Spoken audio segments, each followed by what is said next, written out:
औरंगाबाद का अगर आप इतिहास उठाकर देखेंगे तो सबसे ज़्यादा ज़मीनात जो है तो राजकीय क्षेत्र के लोगों के पास में है। तो हर बार इम्तियाज़ जलील साहब आवाज़ उठाते हैं और आवाज़ बंद कर देते हैं। तो मुझे आज तक ये समझ में नहीं आया कि जिसको आज मुसलमानों ने अपना प्रतिनिधि बनाकर जो इसमें भेजा है, पार्लियामेंट में भेजा है, तो ये किस तरीके का राजकारण हो रहा है भाई। आप जो है तो आपको जो है तो इन घोर गरीब यतीम मुसलमानों ने अपने जेब की खिचड़ियाँ बनाकर जो है तो आपको चुनकर लेके आए हैं। तो आप इन बेवाओं की तरफ, इन घोर गरीब यतीम यसीरों की तरफ देखो। और जो ज़मीनात खाली की गई है वहाँ पर दवाखानों की ज़रूरत नहीं। घाटी दवाखाना बहुत बड़ा है हमारे पास। अगर घाटी दवाखाने को डेवलप किया जाए, वहाँ पर मेडिसिन का इंतज़ाम किया जाए, वहाँ पे जो है तो ICU का इंतज़ाम अच्छे से किया जाए, तो वहाँ पे आने वाली 50 साल तक की नस्लों तक का इलाज हो सकता है। आज जो ज़मीन खाली है वो घोर गरीब यतीम यसीरों बेवाओं के हक है और उनको ये उनका हक जो है तो 600 स्क्वायर फीट के शक्ल में उनको देना चाहिए। वहाँ पर कोई गंदी राजनीति नहीं होना चाहिए। कॉलेज बनेगा, दवाखाना बनेगा, दवाखाने बहुत बड़े बड़े हैं हमारे पास में। आप जो है तो इन घोर गरीबों को बिठाने की कोशिश कीजिए। आज 25-25 साल से लोग किराए से रह रहे हैं, उनके तरफ देखिए। इम्तियाज़ जलील साहब, मैं आपको इस चैनल के माध्यम से, मैं इतना बड़ा आदमी नहीं हूँ कि आपका मुझे टाइम मिलेगा, मैं आपको इस मीडिया के माध्यम से बताना चाह रहा हूँ कि ये घोर गरीबों का हक दिलाने के लिए आगे आइए। आप देख रहे हैं SDM न्यूज़। मैं हूं रियाज अंसारी। इस वक्त मैं वक्फ बोर्ड कार्यालय में मौजूद हूं। देख सकते हैं तस्वीरों के अंदर एक सामाजिक कार्यकर्ता है नज़ीरुद्दीन फारूकी साहब, और एक वक्फ के मामले को लेकर यहाँ पर आए हैं कि वक्फ के ज़मीनात पे गरीबों को बसाया जाए, और कई कुछ मांगे हैं, कुछ बातें हैं। चलिए उनकी ज़बानी सुनना चाहते हैं कि वो क्या कहना चाहते हैं। सर, आप एक बार फिर से आपकी ज़बानी शुभ नाम बोल दीजिएगा, आपका कुछ संस्था है जो इसका नाम बोलिएगा, उसके बाद आप यहाँ पर क्यों आए, आपकी मांग क्या है, जरा विस्तार से बोलिए। मैं फारूकी नज़ीरुद्दीन, अटल समाज सेवक। आज जैसे कि आप जानते हैं कि हमने आप ही के चैनल के माध्यम से और शहर के और भी उसके अंदर चैनल हाजिर थे। हमने जो है तो 28 अप्रैल को जो है तो यहाँ पर जो है तो हमने 300 लोगों के फॉर्म जो है तो वक्फ बोर्ड के कार्यालय में जमा किए थे और उसकी OC भी ली थी हमने। और हमने वक्फ बोर्ड से मांग की थी कि इन घोर गरीब यतीम यसीर बेवाओं को जो है तो 600 स्क्वायर फीट की जगह जो है तो भाड़े तत्व पर दिया जाए। उसके बाद में जो है तो वक्फ बोर्ड ने हमें एक पत्र देकर जो है तो माहिती दी, और इसमें उसने जो है तो हमारी जो अर्ज़ है उसको खारिज किया है। उन्होंने कहा है कि हम 1995 कलम के तहत 1995 के कलम के तहत 51A के तहत जो है तो ये वक्फ बोर्ड की ज़मीन जो है तो हम किसी को भी ऐसे दे नहीं सकते। तो आज हमने जो है तो वक्फ बोर्ड कार्यालय को आज एक माहिती पत्र दिया है, और उसमें हमने वक्फ बोर्ड से ये अपील की है कि आप 51A के तहत जो है तो आपने हमारे इस अर्ज़ को खारिज किया है, मगर हम वक्फ बोर्ड प्रशासन से आज हमने ये मुताला किया है कि वक्फ बोर्ड कौन से कलम के तहत इन गरीबों को ये ज़मीन दे सकता है। आज हमने ये इस पत्र में जो है तो उनसे माहिती अधिकार मांगा है। और मैं आपको आपके चैनल के माध्यम से एक बात बताना चाहता हूँ कि इनके पत्र से एक मजाक वाली बात सामने आई है। वो इतना बेहुदा मजाक है कि मुझे आपको चैनल पे बताने में शर्म आ रही है कि ये कहते हैं कि वक्फ बोर्ड की ज़मीन मंशाए वक्फ है, यानी ये ज़मीन ऐसे लोगों की है और ये ज़मीन ऐसे लोगों के कार्य के लिए दी गई है कि जिससे घोर गरीब को यहाँ से उत्पन्न हो, और जो है तो वक्फ बोर्ड जो है तो मौज़न इमाम घोर गरीब यतीम यसीरों की जो है तो इस ज़मीन के ज़रिए से मदद करता है। ये वक्फ बोर्ड इस पत्र में इस तरीके से बता रहा है कि इससे जो है तो गरीबों की मदद की जाती है, मौज़नों की मदद की जाती है, इमामों की मदद की जाती है।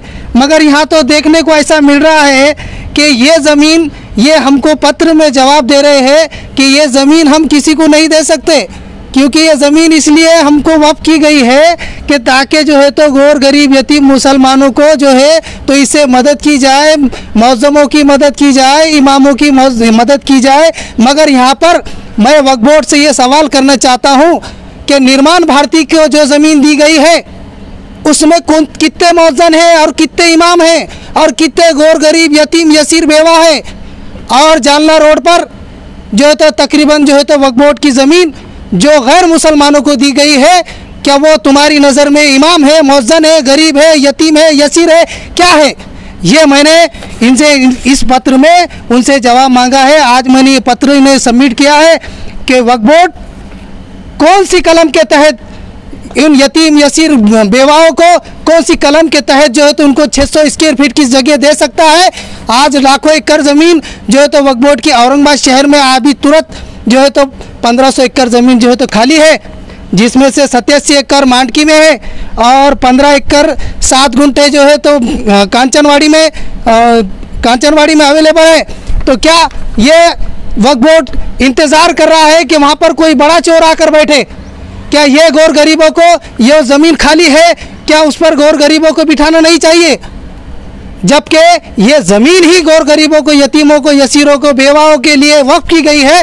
क्या ये उनका हक नहीं है? क्या उनका हक उनको दिया जाए? इसी मुद्दे को लेकर आज हम वक्फ बोर्ड आए हैं। इन्होंने जो हमारे पत्र को खारिज किया है, हमने उसी पत्र के तहत उनको आज जवाब दिया है और उनसे जवाब तलब किया है। सर, आपने जैसा बताया कि हम वक्फ बोर्ड में आए थे, आपने पत्र दिया है, तो हमारे पास जो है तो ये एक हमारे शहर की खुशनसीबी है कि हमारे औरंगाबाद के खासदार इम्तियाज़ जलील साहब रुकन पार्लियामेंट यानी कि एमपी साहब भी है और जो है तो वक्फ बोर्ड के मेंबर भी है और फौजिया मैडम जी भी है, यानी कहीं ना कहीं उनकी मतलब पकड़ अच्छी है वक्फ बोर्ड के अंदर। तो आपने उनके पास भी प्रकरण लेके गए क्या? देखिए, मैंने ये प्रकरण जो है तो मैंने इम्तियाज़ जलील साहब को इससे पहले भी जो मैंने 300 लोगों का यहाँ पर जो मोर्चा लेकर आया था और अभी इंशाल्लाह 300 नहीं, मैं 3000 लोगों का मोर्चा यहाँ पर लेके आऊँगा। और जो है तो इन वक्फ बोर्ड को जो है तो इन गौर गरीब यतीम यसीरों बेवाओं को जो है तो ये ज़मीन देना ही पड़ेगी।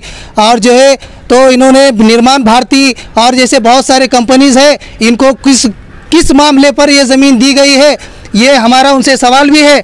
और जो है तो रही बात इम्तियाज़ जलील साहब की, तो इम्तियाज़ जलील साहब के मैंने अभी तक बहुत मोर्चे देखा हूँ और जो है तो हर बार इम्तियाज़ जलील साहब आवाज़ उठाते हैं और आवाज़ बंद कर देते हैं। तो मुझे आज तक ये समझ में नहीं आया कि जिसको आज मुसलमानों ने अपना प्रतिनिधि बनाकर जो इसमें भेजा है, पार्लियामेंट में भेजा है, तो ये किस तरीके का राजकारण हो रहा है भाई?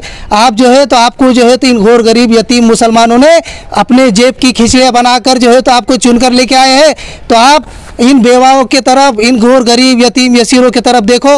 और जो ज़मीनात खाली की गई है, वहाँ पर दवाखानों की ज़रूरत नहीं। घाटी दवाखाना बहुत बड़ा है हमारे पास, अगर घाटी दवाखाने को डेवलप किया जाए, वहाँ पर मेडिसिन का इंतज़ाम किया जाए, वहाँ पे जो है तो ICU का इंतज़ाम अच्छे से किया जाए, तो वहाँ पे आने वाली 50 साल तक की नस्लों तक का इलाज हो सकता है। आज जो ज़मीन खाली है वो गौर गरीब यतीम यसीरों बेवाओं के हक है और उनको ये उनका हक जो है तो 600 स्क्वायर फीट के शक्ल में उनको देना चाहिए। वहाँ पर कोई गंदी राजनीति नहीं होना चाहिए। कॉलेज बनेगा, मेडिसिन कॉलेज बनेगा, दवाखाना बनेगा, दवाखाने बहुत बड़े बड़े हैं हमारे पास में। आप जो है तो इन गौर गरीबों को बिठाने की कोशिश कीजिए। आज 25-25 साल से लोग किराए से रह रहे हैं, उनके तरफ देखिए। इम्तियाज़ जलील साहब, मैं आपको इस चैनल के माध्यम से, मैं इतना बड़ा आदमी नहीं हूँ कि आपका मुझे टाइम मिलेगा, मैं आपको इस मीडिया के माध्यम से बताना चाह रहा हूँ कि ये गौर गरीबों का हक दिलाने के लिए आगे आइए।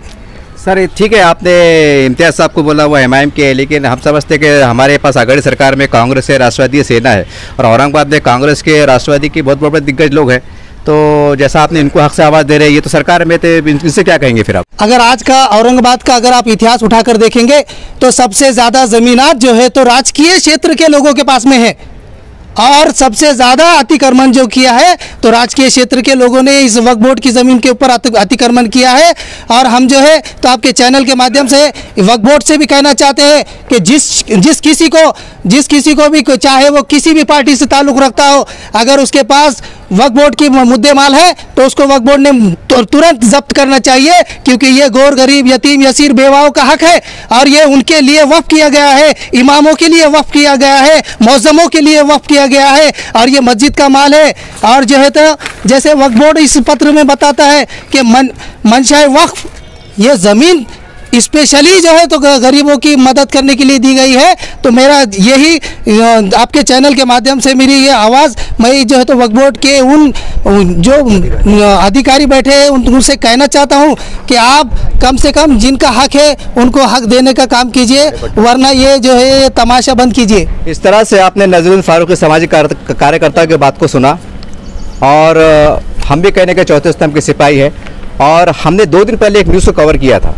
कलेक्टर ऑफिस के पास 2 दलित समाज के मोर्चे आए थे, और जिनके गैरज जेल पे घर बने हुए हैं, और गवर्नमेंट का एक GR भी पास हुआ था कि गैरज जेल पे जिन्होंने घर बना लिए है तो कई कॉलोनियों को गवर्नमेंट ने इनको मंजूरी दी है, यानी कि उन इलीगल कॉलोनियों को महाराष्ट्र सरकार ने जो तो लीगल किया है, उनको रहने का अधिकार दिया है। और जबकि वक्फ बोर्ड की ज़मीन जो खालिसन मुसलमानों की है, समझ में नहीं आता कि गैरज ज़मीन सरकारी ज़मीन पर लोग बस जाते हैं, गवर्नमेंट वहाँ पर लाइट पानी हर सुविधा देती है, और वक्फ बोर्ड की ज़मीन पर मुसलमान जाके बैठ नहीं सकते, अपनी कॉलोनी आबाद नहीं कर सकते। और जैसा हम भी देखते हैं कि मंशा वक्फ जितनी भी प्रॉपर्टीज़, कितनी भी खेती बाड़ी जो भी ज़मीन है, ये वक्फ बोर्ड में इसलिए दी गई। जैसा एग्जाम्पल देना चाहूँगा मैं कि कोई दरगाह है, दरगाह को अगर 50 एकड़ ज़मीन है तो उसमें ये लिखा हुआ है कि दरगाह की ये ज़मीन की खेती से जो माल उगेगा, ये माल जो है तो वहाँ के मुतवल्ली है, जो जिम्मेदार है, उनको तनख्वाह दी जाएंगी, उनके खाने पीने का इंतजाम किया जाएगा। ये उस ज़माने के हालात के हिसाब से तय पाया था, लेकिन आज स्वरूप बदला है, आज हालात बदले हैं। जैसा वक्त में लिखा हुआ है कि भाई हम ये दे नहीं सकते, तो सवाल ये है कि फिर बड़ी बड़ी कंपनियों को आपकी शक्ल में दे रहे हैं। सीधी सी बात है कि आप कंपनी को आप दे रहे हैं तो कंपनियां उसके बदले में आपको पैसा दे रही है। तो फिर ये गरीब लोगों को भी अगर 20 बाय 30 के प्लाट अगर आप एक्वायर करते हैं और कोई ऐसा रास्ता निकालते हैं कि वक्फ बोर्ड का फायदा भी हो जाए, गवर्नमेंट का फायदा हो जाए, तो ये आसानी से हो सकता है। और तो सबसे बड़ी हैरत की बात तो ये है कि कानून में बदलाव नहीं हुआ। हमने कई पार्लियामेंट में देखा है, अंग्रेजों के ज़माने के कानून को जो है तो रद्द किया गया, कई कानून लाए गए। तो उम्मीद करते हैं कि वक्फ बोर्ड के अंदर ऐसा क्या है कि नौज़बिल्लाह कुरान की आयत है कि आप उसका नुक्ता हटा नहीं सकते। ठीक है, वक्त के हिसाब से वक्फ बोर्ड का कानून बनाया गया था, हालात बदले हैं, तो आपको ऐसा लचकदार कानून बनाना पड़ेगा कि जो मुसलमानों की सोचता है कि आसानी से उनको आप ज़मीन दें, उनसे भाड़ा लें, और कोई गलत काम करे उस पर आप जो तो कार्रवाई भी करें। तो उम्मीद करते तमाम वक्फ बोर्ड के मेंबरान और आघाड़ी सरकार में जितने भी मुस्लिम नेता हैं उनसे हमारी गुजारिश है कि देखिए, सरकार के पास जाते हैं तो सरकार बोलती है कि जो तो मंजूरी लेना पड़ेगा, ठहराव लेना पड़ेगा, फिर सेना भी है, कांग्रेस भी है, राष्ट्रवादी भी है, सबकी मंजूरी है, फिर उसमें जो तो आरोप लगते हैं कि मुसलमानों को जो तो राजनीति कर रहे हैं, हिंदू मुस्लिम आ जाता है, सारी बातें हो जाती है।